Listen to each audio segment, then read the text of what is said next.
मेरे पास गाड़ी है, मेरे पास बंगला है, मेरे पास दौलत है। तुम्हारे पास क्या है? मेरे पास माँ है। ये आपका होमवर्क था। मैंने आपको ये होमवर्क के रूप में पिछले क्लास में ही दिया था। अब इसका आंसर देख लेते हैं।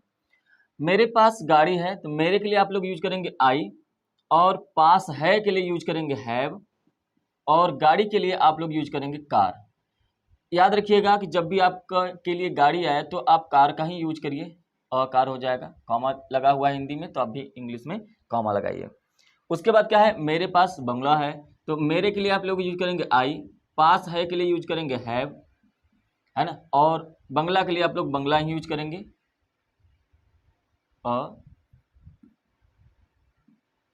बंगला का होता है स्पेलिंग BUNGALOW, बंगला। ये कॉमा है, कॉमा दीजिए। फिर है मेरे पास दौलत है तो आई, पास है के लिए यूज करेंगे हैव, और दौलत के लिए यूज करते हैं वेल्थ, आप यूज कर सकते हैं, या तो मनी यूज कर सकते हैं, ठीक है। और इसके बाद कॉमा दे दीजिए। प्रश्न पूछा गया तुम्हारे पास क्या है, तो सबसे पहले देखिए यहाँ पे क्या बीच में आया है, तो इसका इंग्लिश हमको लिखना पड़ेगा व्हाट, और आपको पता है कि सबसे पहले आपको सब्जेक्ट लिखना पड़ेगा यू, और पास है के लिए आपको हैव यूज करना पड़ेगा। लेकिन ये इंट्रोगेटिव सेंटेंस है तो इंट्रोगेटिव सेंटेंस के लिए हैव का यूज सब्जेक्ट के पहले होता है, इसलिए हैव का यूज यहाँ पे करेंगे, ठीक है। अभी इस पर कुछ बताते हैं, पहले इसके देखिए। मेरे पास माँ है, मेरे के लिए आप यूज करेंगे आई, और पास है के लिए यूज होगा हैव, और माँ के लिए यूज करेंगे मदर, ठीक है। देखिए सेंटेंस में है कि I have a car, I have a Bangla, I have money, what have you, I have mother. मेरे पास गाड़ी है, मेरे पास बंगला है। लेकिन इस सेंटेंस को अगर ऐसे लिख दिया जाए कि मेरे पास गाड़ी है, बंगला है, दौलत है, ऐसे तो डायलॉग में यूज होता है, मेरे पास गाड़ी है, बंगला है, दौलत है, तो कोई बात नहीं। I have a car, Bangla, a bungalow and wealth, what have you, I have mother. इस तरीके से आप सेंटेंस को यूज कर सकते हैं। यहाँ पे ध्यान रखिएगा, आप इसको एक तरीके से और लिख सकते हैं, what do you have, what do you have. अब इन दोनों में क्या डिफरेंस है, जब हम लोग हैव के लास्ट यूजेस पढ़ेंगे तो उसमें देखेंगे, ठीक है। तो दोनों के दोनों सेंटेंस सही होते हैं। ये मॉडर्न इंग्लिश है जो अब में यूज हो रहा है, और ये आपका ओल्ड इंग्लिश है जो रूल के अकॉर्डिंग बिल्कुल सही है, लेकिन बोलचाल की भाषा में हम लोग ये यूज करते हैं। तो दोनों आप अपने अपने जगह पे बिल्कुल सही हैं। तो आपको कौन सा यूज करना है ये आपके ऊपर डिपेंड करता है। ये भी सही है और ये भी सही है, ठीक है। अब चलिए हम लोग टॉपिक पे चलते हैं। हम लोगों को पढ़ना है has to, have to, had to, और उसके बाद विल हैव टू या शैल हैव टू का प्रयोग पढ़ना है। तो चलिए बिना देर करते हुए स्टार्ट करते हैं। सबसे पहले आपको यह समझिए कि जब भी हैज, हैव, हैड आए और इसके बाद टू आ जाए, जैसे has to, have to, had to, तब आपको उस सेंटेंस से क्या पता चलता है? उस सेंटेंस से पता चलता है आवश्यकता, अनिवार्यता और बाध्यता। मतलब ये कि जैसे ही हिंदी में आपको ऐसा सेंटेंस मिले कि मुझे जाना है, मुझे जाना पड़ता है, मुझे जाना होता है, ये तीनों का मतलब एक ही है कि वहां पर मुझे जाना है तो ये आवश्यकता हो सकती है, अनिवार्यता हो सकती है, या बाध्यता हो सकती है। मतलब मुझे जाना है, आपको वहां जाना है तो अनिवार्य रूप से जाना ही है, या तो आप प्रेशर किया जा रहा है, बाध्य किया जा रहा है कि आपको जाना है, या तो आवश्यकता है आपका कि अब मुझे वहां जाना है। तो ऐसे सेंस जब निकले तब आपको has to, have to, had to या will have to, shall have to का यूज करना पड़ता है। अब हिंदी में हमको कैसे समझ में आएगा कि ये आवश्यकता ही है या ये अनिवार्यता या बाध्यता ही है? तो हिंदी में समझ में ऐसे आएगा कि लास्ट में आप देखेंगे जैसे लिखा हुआ है मुझे जाना है, या मुझे जाना पड़ता है, मुझे जाना होता है। तो यहाँ पे देखिए क्या है, ये है जाना वर्ब, ये क्या है वर्ब, ये क्या है वर्ब।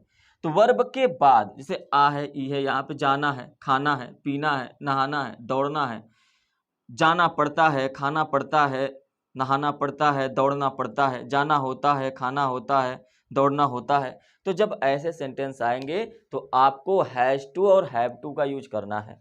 अब आप कहेंगे किसके साथ हैज, किसके साथ हैड, हमने पिछले क्लासेस में ही बता रखा है। तो आपको मैंने बताया है कि जब भी हैव आएगा तो ये हमेशा आई के साथ या तो जितने भी प्लूरल होते हैं उनके साथ यूज होंगे, और जब भी हैज आएगा तो ये हमेशा सिंगुलर के साथ यूज होंगे, जितने भी सिंगुलर आते हैं। और हैड जो आता है वो सब के साथ होता है, ऑल सब्जेक्ट के साथ यूज होता है, इसमें तो कुछ देखना नहीं पड़ता है। इसके अलावा जो शैल और विल है तो यहाँ पर थोड़ा सा कंडीशन अलग हो जाता है, जब उसका रूल पढ़ेंगे तो वहाँ पे देखेंगे। अब समझते हैं इसके ट्रांसलेशन को। ये तीनों का मतलब एक ही है, इसलिए तीनों का ट्रांसलेशन जो इंग्लिश में बनेगा वो एक ही बनेगा। जैसे मुझे का मतलब क्या हो जाएगा, आई। आई के साथ क्या यूज होता है वहां पर देखिए, आई के साथ हैव यूज होता है, आई के साथ हैव। हैव के साथ अब यूज करेंगे टू, यही ध्यान में रखना है हमको। हैव टू है, ध्यान रखना है, हैव टू, हैज टू और हैड टू, ये तीनों का यूज करना है। और जब आप ऐसे इन लोगों को यूज करेंगे तो इनके साथ क्या आएगा, कहेंगे वर्ब की फर्स्ट फॉर्म, इनके साथ क्या आएगा वर्ब की फर्स्ट फॉर्म, इनके साथ क्या आएगा वर्ब की फर्स्ट फॉर्म। तो उसी तरीके से यहाँ पर भी आपको समझना है कि विल हैव टू वर्ब की first form, shall have to verb की फर्स्ट फॉर्म। तो इसलिए आई हैव टू। अब हैव टू का मतलब हो गया है पढ़ता है, होता है, या जाना है, खाना है, पीना है, ऐसे हो गया। तो अब बचा क्या, बचा है जाना, आई हैव टू गो, बस इतना है। तो जैसे ही आपने कहा कि आई हैव टू गो, तो यहाँ पर सेंटेंस जो है बदल गया, मुझे जाना पड़ता है, मुझे जाना है, मुझे जाना होता है, ये तीनों का मतलब एक ही हो जाएगा। आगे सेंटेंसेस को देखिए और समझने की कोशिश करिए। मुझे पत्र लिखना है, मुझे मतलब आई है ना, लिखना है, यहाँ पर अनिवार्यता दिख रहा है या बाध्यता, आवश्यकता, तीनों में से कोई एक। तो पत्र लिखना है तो आई के साथ हैव टू का यूज होता है, तो आप यूज करेंगे हैव टू। और टू के साथ जो वर्ब है उसी को लिखना है, तो हैव टू क्या है, राइट, क्योंकि वर्ब की फर्स्ट फॉर्म ही आएगा, तो राइट क्या है, letter, a letter. I have to write a letter. अच्छा, आपको कैसे समझ में आएगा कि यहाँ पर हैव टू हैज टू का ही यूज करें? तो यहाँ पे देखिए, मुझे पत्र लिखना है, तो आप इसको ऐसे ही बोल सकते हैं, मुझे पत्र लिखना पड़ता है या मुझे पत्र लिखना होता है। तो मतलब ये है कि जब भी ना है आता है ना है आए, पढ़ता है आए, होता है आए, तो आपको यूज करना है हैज टू हैव टू। एक बार थोड़ा सा दिमाग लगाएंगे, कहीं यहाँ पे आवश्यकता तो नहीं है, अनिवार्यता तो नहीं है, बाध्यता तो नहीं है। तो जब ऐसे होंगे तो आपको हैज टू हैव टू का यूज करना है।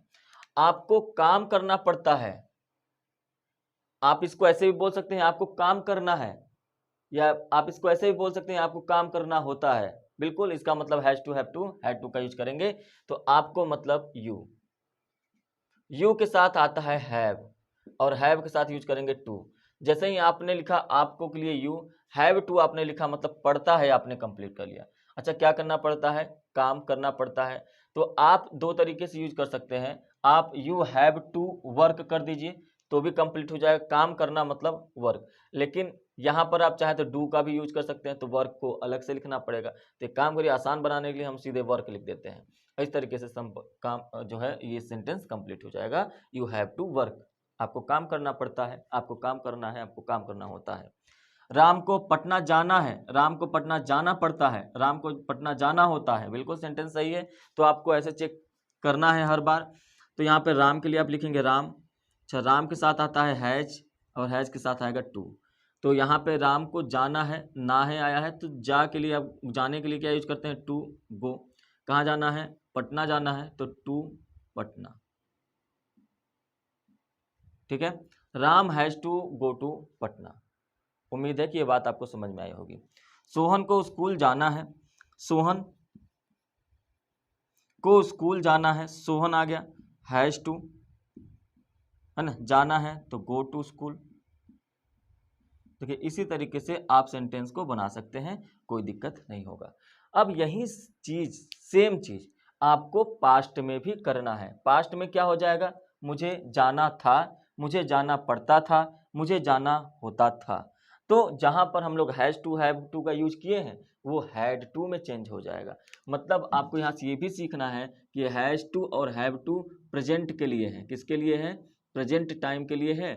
और जो हैड टू है ये पास्ट के लिए है, और ये जो will have shall had to है ये फ्यूचर के लिए है। हालांकि मैंने पिछले क्लास में हैज हैव और had, will have, shall have के विषय में बताया हुआ है। तो अब हम लोग देखते हैं कुछ और सेंटेंसेस को जिससे हमारा कंसेप्ट क्लियर हो पाए।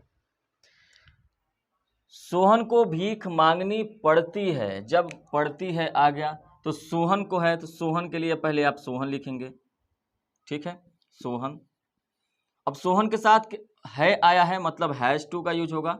सोहन हैज टू, क्या भीख मांगनी पड़ती है, तो भीख मांगना होता है बेग, बस काम complete. Sohan has to beg, Sohan को भीख मांगनी पड़ती है, सोहन को भीख मांगनी है ना, सोहन को भीख मांगनी होती है। ऐसे सेंटेंस आएंगे तो आपको हैज टू हैव टू का यूज करना पड़ेगा। मुझे स्कूल पैदल जाना होता है, मुझे मतलब आई के साथ होता है हैव टू, जाना के लिए आप यूज करेंगे गो टू, है ना। अब है स्कूल तो आप कहेंगे गो टू स्कूल। अब एक चीज बच गया पैदल, पैदल के लिए आप यूज करेंगे ऑन फुट। तो यहां पर I have to go to school on foot, मुझे स्कूल पैदल जाना होता है, पैदल जाना पड़ता है, पैदल जाना है, तो इन सब में हैव टू हैज टू का यूज करेंगे। मुझे गरीबों की मदद करनी है, मुझे मतलब आई के साथ have to, I have to क्या help, I have to help किसकी, पुअर, गरीबों की, the poor. I have to help the poor, मुझे गरीबों की मदद करनी है। तो इस तरीके से आपने देखा कैसे सेंटेंस को हम लोग इंग्लिश में ट्रांसलेट करते हैं। आगे आते हैं, जैसे ही आप आगे बढ़ेंगे तो आप देखेंगे यहां पर तो है था, यहां पे था है। मुझे खेलना था, मुझे खेलना था, मुझे के लिए आप यूज करेंगे आई। अब था थे थी आ गया, मतलब अब आपको यूज करना है हैड के साथ टू, हैड के साथ टू और उसके बाद वर्ब की फर्स्ट फॉर्म। क्योंकि जब सेंटेंस में ऐसा आ जाए मुझे खेलना था, मुझे खेलना पड़ा, मुझे खेलना पड़ता था, मुझे खेलना होता था, तो ऐसे सेंटेंस में हम लोग हैड टू का यूज करेंगे। तो हैड में किसी को देखना नहीं, ऑल सब्जेक्ट के साथ हम लोगों को यूज करना है हैड। तो बस आंख बंद करिए, आई के साथ क्या आएगा हैड टू। अब हैड टू क्या है, खेलना पड़ता था, प्ले, बस सेंटेंस कंप्लीट। तो मुझे खेलना था, मुझे खेलना पड़ा, इन दोनों का सेंटेंस का जो ट्रांसलेशन इंग्लिश में होगा वो होगा आई हैड टू प्ले। मुझे काम करना पड़ा या मुझे काम करना था, तो मुझे के लिए आप लोग यूज करेंगे आई और हैड और to, I had to work. अगर आपने यहां पे ऐसा किया होता आई हैव टू वर्क, तो इसका मतलब होता है मुझे काम करना पड़ता है, मुझे काम करना है। लेकिन जब आप यूज करेंगे मुझे काम करना था, मुझे काम करना पड़ा, तो आई हैड टू का यूज करेंगे। उसे पढ़ाना पड़ा, उसे पढ़ाना पड़ा, उसे के लिए क्या यूज करेंगे, उसे के लिए आप सी या ही दोनों में से कुछ भी यूज कर सकते हैं, क्योंकि यहाँ पे जेंडर क्लियर नहीं है, वो ही है किसी। तो ही के साथ आप यूज करेंगे हैड टू। अब टीच का मतलब होता है पढ़ाना, तो आप लिखेंगे teach. He had to teach, उसे पढ़ाना पड़ा। तुम्हें आना पड़ा, तुम्हें के लिए आप यूज करेंगे यू हैड टू, और हैड टू के बाद आने के लिए यूज करेंगे कम, यू हैड टू कम, तुम्हें आना पड़ा। तो इस तरीके से हैज टू, हैव टू और हैड टू के विषय में आपने पढ़ा और ये समझा कि कैसे हम लोगों को यूज करना है। अब कुछ सेंटेंसेस और देखते हैं। उसे त्याग पत्र देना पड़ा, उसे त्याग पत्र देना पड़ा, उसे मतलब ही या सी जो भी है, ही, देना पड़ा हैड टू गिव। त्याग पत्र देना का मतलब होता है रिजाइन, तो आप सीधे रिजाइन लिख दीजिए।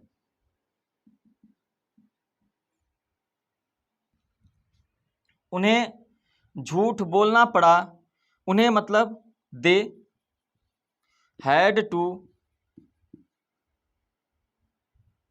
बोलना, झूठ बोलना, tell a lie, tell a lie.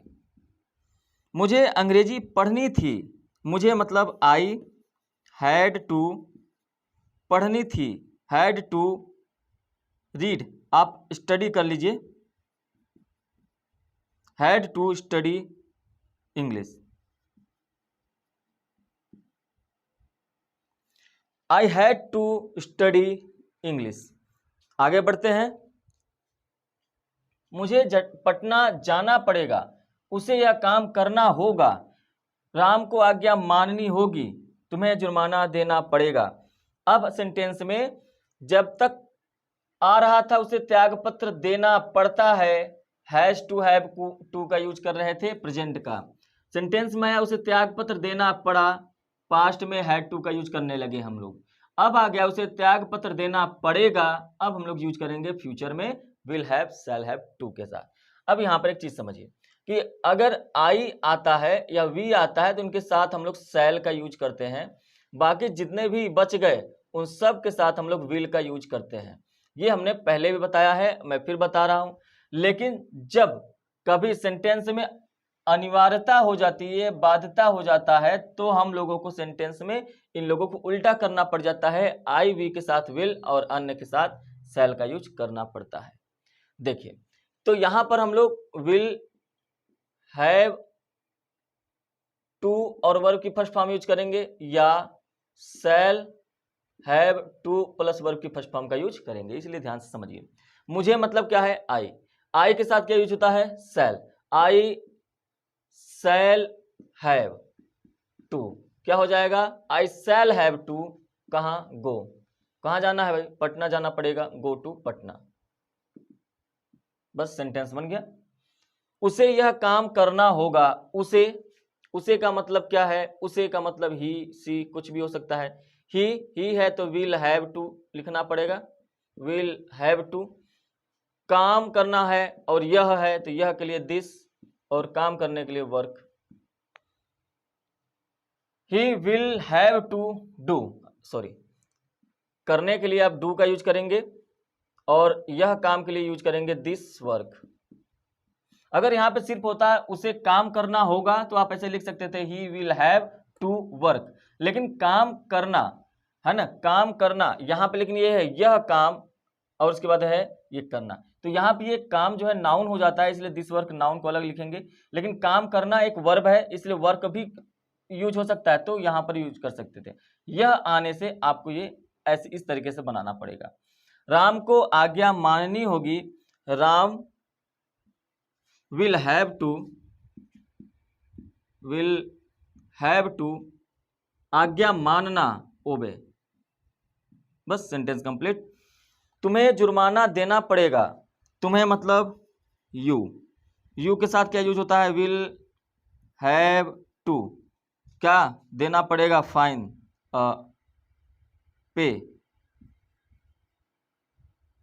The fine.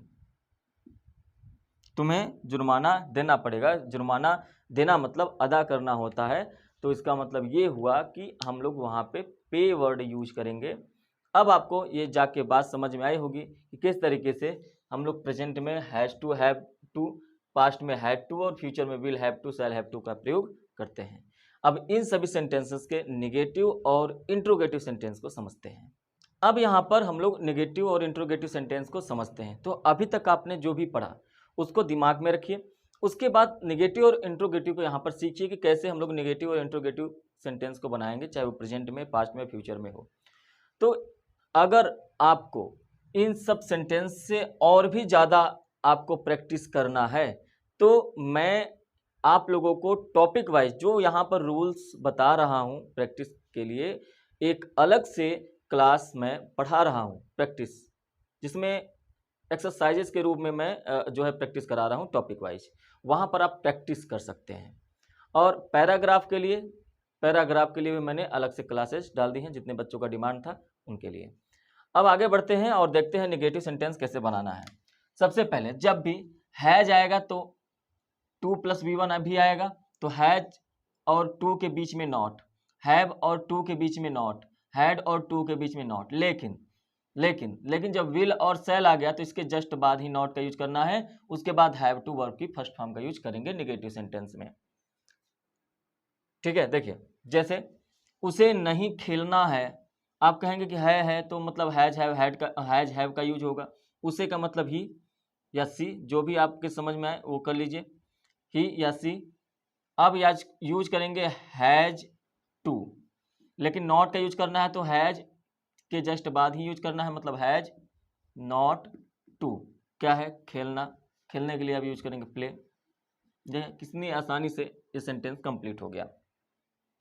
उन लोगों को वहां नहीं ठहरना है, उन लोगों को मतलब दे, दे के साथ यूज करते हैं हैव, और हैव के जस्ट बाद ही क्या यूज करना है, नॉट। उसके बाद टू प्लस V1, हैव और टू के बीच में नॉट, हैव और टू के बीच में नॉट, हैज और टू के बीच में नॉट था तो हमने यहाँ पे यूज किया, यहाँ पे हैव और टू के बीच में नॉट यूज करेंगे। अब टू के बाद वर्ब के फर्स्ट फॉर्म, ठहरना मतलब स्टे, है ना, कहाँ ठहरना भाई, वहाँ, stay there. They have not to stay there, तुम्हें वहाँ नहीं जाना था, तुम्हें मतलब यू के साथ देखिए हैड टू आएगा तो हैड टू का यूज नहीं करना है, पहले नॉट का यूज करना है, हैड नॉट टू गो, कहाँ, वहाँ, टू देयर। देखिए कितनी आसानी से सेंटेंस हम निगेटिव में बना सकते हैं अगर आपने अफर्मेटिव सीख लिया है तो। मुझे जुर्माना नहीं देना पड़ेगा, मुझे मतलब आई के साथ देना पड़ेगा आ गया तो आई के साथ विल हैव नहीं बल्कि शैल हैव यूज करेंगे, उसके बाद नॉट का यूज करना पड़ेगा, फिर उसके बाद टू, और उसके बाद जुर्माना देना तो टू पे द फाइन। अब बात समझिए, जब तक हैज आया तो उसके जस्ट बाद ही नो नॉट, हैव आया उसके जस्ट बाद ही नॉट, हैड आया उसके जस्ट बाद ही नॉट, मतलब कि टू के पहले भी होना चाहिए। ये भी देखिए, हैड और टू के बीच में हैव और टू के बीच में नॉट, हैड और टू के बीच में नॉट। लेकिन यहां पर क्या ऐसा हो गया, यहां पर ये जो सेंटेंस लिखा हुआ है अगर आपको लग रहा है ये सही है तो आप बिल्कुल गलत हैं, क्योंकि मैंने यहां पर बताया है कि विल और शैल के जस्ट बाद नॉट का यूज करना है, पिछले क्लासेस में भी मैंने आपको बताया। तो ये जो नॉट का यूज हुआ है यहां पर नहीं होगा, जिस तरीके से आप ऊपर करते हैं कि हैव के बाद नॉट, टू के पहले, ऐसा बिल्कुल भी नहीं होगा। इसके लिए आपको नॉट का जो यूज है वो शैल के जस्ट बाद करना है। जब भी ऐसे सेंटेंस आएंगे तो आप ध्यान रखिएगा, ठीक है। इसीलिए मैंने पहले आपको गलत बताया, क्योंकि आपके दिमाग में ये छप जाएगा और यहां पर आप गलत कर देंगे। इसलिए शैल के जस्ट बाद नॉट का यूज करेंगे और उसके बाद क्या आएगा, हैव टू पे द फाइन। अब ये सेंटेंस जाकर सही हो गया, इसलिए इसको बहुत ही सतर्कता के साथ ध्यान में रखेंगे, ठीक है। आगे बढ़ते हैं। अब वहां तक तो नेगेटिव हो गया। इंट्रोगेटिव सेंटेंस कैसे करेंगे? इंट्रोगेटिव सेंटेंस का बस एक ही रूल है, और वो रूल है कि सब्जेक्ट के पहले आपको हेल्पिंग वर्ब लगा देना है, आपका इंट्रोगेटिव सेंटेंस कंप्लीट हो जाएगा। बस इतना ही तो करना है। हेल्पिंग वर्ब यही तो है, has, have, had, will have, shall, तो ये सब हेल्पिंग वर्ब है, इन्हीं को सब्जेक्ट के पहले करना है। देखिए कैसे करेंगे। क्या राज को पढ़ना पड़ता है? पढ़ता है, हैज टू हैव टू, तो हैज या हैव तो राज है तो हैज होगा, और वो भी पहले ही हो जाएगा, राज के पहले, तो हैज राज। तो ये कंप्लीट हो गया, राज पढ़ता है, क्या है, अब बचा क्या, टू और पढ़ना, पढ़ने के लिए आप रीड कर लीजिए, इंट्रोगेटिव मार्क लगाइए। हैज राज टू रीड, क्या राज को पढ़ना पड़ता है। नेक्स्ट सेंटेंस देखिए, तुम्हें क्या नहीं करना पड़ता। देखिए सेंटेंस के बीच में क्या, क्यों, कब, कैसे आता है। जैसे यहाँ पे क्या है, यहाँ पे क्यों है। सेंटेंस के बीच में अगर क्या, क्यों, कब, कैसे, कहाँ आ गया तो आपको उसकी जो इंग्लिश है सबसे पहले लिख लेना है, सबसे पहले। तो क्या का क्या हो जाएगा यहाँ पे, व्हाट। अगर यहीं किनारे आया होता ना तो जैसे यहाँ पर आया तो इसका इंग्लिश नहीं लिखा जाता है, लेकिन अगर बीच में आ गया तो इसका इंग्लिश लिखा जाएगा। तो व्हाट आपने लिख लिया, काम खत्म। अब आपके पास इंट्रोगेटिव वाला रूल, सब्जेक्ट के पहले हेल्पिंग वर्ब। सब्जेक्ट क्या है, यू के साथ अभी क्या यूज करेंगे, तो आप कहेंगे कि पढ़ता है मतलब हैव, तो आप हैव यहाँ यूज करेंगे। अच्छा पढ़ता है, इसके बाद क्या है, टू है, और टू के बाद वर्ब की फर्स्ट फॉर्म, तुम्हें काम क्या नहीं करना पड़ता है। अब यहाँ पे डू, इंट्रोगेटिव मार्क, लेकिन एक वर्ड बच गया नहीं, तो नॉट का यूज कहाँ पे करते हैं, तो अभी हमने बताया कि नॉट का यूज हैव, हैज, टू के बीच में, हैव और टू के बीच में। तो अब यहाँ पे हैव के बाद यहाँ पे यूज नहीं करना है, बल्कि टू के पहले भी करना है, तो नॉट का यूज हम लोग यहाँ पे करेंगे। सब लोग अपने पोजीशन पे ही रहेंगे। और ये कैसे पता चलेगा ये सही है, जैसे आप सब्जेक्ट को गायब करेंगे तो आपको वही मिल जाएगा जो नेगेटिव सेंटेंस में बनता है, हैव टू के बीच में नॉट, हैव टू के बीच में नॉट, तो नेगेटिव सेंटेंस आपका सही है और इंट्रोगेटिव भी सेंटेंस सही हो गया। What have you not to do, तुम्हें क्या नहीं करना पड़ता है। आगे है, उसे क्यों जाना पड़ता है। देखिए क्यों बीच में आ गया ना, तो सबसे पहले इसका इंग्लिश लिख लीजिए, वाई। अब आपको इंट्रोगेटिव रूल, सबसे पहले सब्जेक्ट है उसे के लिए आप लिख लीजिए ही के साथ हैड का यूज करेंगे जो कि पहले हो जाएगा, और उसके बाद टू है, और जाना के लिए go, sentence complete. Why had he to go, बस कंप्लीट हो गया, कितनी आसानी से। क्या तुम्हें भीख मांगनी पड़ेगी, क्या पहले आया है, इसका मतलब ये इंट्रोगेटिव सेंटेंस है, और इंट्रोगेटिव सेंटेंस होगा तो सब्जेक्ट आपका जो यू है इसके पहले ही आपको हेल्पिंग वर्ब लगाना पड़ेगा, और ये लगाएंगे विल, क्योंकि मांगनी पड़ेगी है, तो विल यू। बचा क्या, हैव और टू। वर्ब की फर्स्ट फॉर्म है, भीख मांगने के लिए क्या यूज करते हैं, बेग, और इंट्रोगेटिव मार्क लगा दीजिए, सेंटेंस आपका कंप्लीट हो गया। तो ये रहा आपका has to, have to, had to, will have to, shall have to का यूज। ये रहा आपका होमवर्क। तो होमवर्क आपको तो करना ही पड़ेगा, आपने पूरा रूल पढ़ा हुआ है तो होमवर्क आपको करना पड़ेगा। होमवर्क में क्या है, क्या आपको झूठ बोलना पड़ता है? हाँ, यह सच है कि कभी कभी मुझे झूठ बोलना पड़ता है, मेरे पास कोई दूसरा उपाय नहीं है। आपने पूरे क्लासेस को अटेंड किया है तो इसे आप चुटकियों में बना देंगे। अगर आप सफल हो जाते हैं तो आप कमेंट बॉक्स में इसका आंसर दीजिए, और उसको मैं देखूंगा कि वो सही है कि गलत है। नेक्स्ट क्लास में मैं जो क्लास का स्टार्ट करूंगा इसी होमवर्क से स्टार्ट करूंगा, जिस तरीके से आज हुआ है। ठीक, तो चलिए मिलेंगे अब नेक्स्ट क्लास में नेक्स्ट रूल्स के साथ। Thank you, have a nice day.